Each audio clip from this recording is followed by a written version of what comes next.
kitchen, market, and cow. The little bird is over here. Let's see what the little bird is up to. Josiah's bird. Josiah saw a little bird hopping along the road. Look out, he said. Look out for the car. The little bird was walking.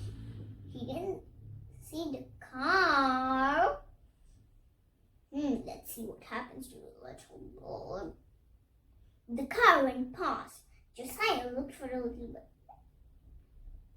It was lying on the road. Poor little bird.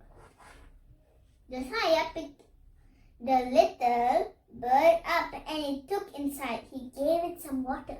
So good of Josiah, right? He put the breadcrumb in the little bird's mouth.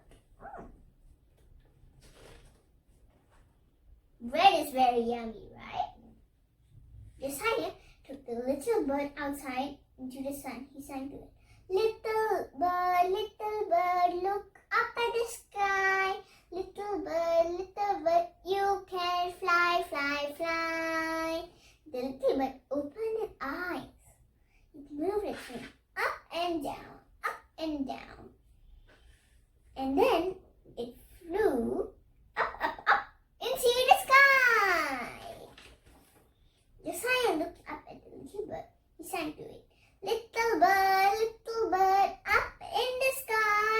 Little bird, goodbye, goodbye. What do birds like to eat? They like bread, right? Josiah fed the bread to the little bird, right? And they like worms, peanuts, fruits, and greenery plants, right? I like peanuts. So that's the end of the story. I hope you like the story. Bye-bye. See you in the next video. Do subscribe to my channel. Like this video. Don't forget to press the bell icon. Thanks for watching.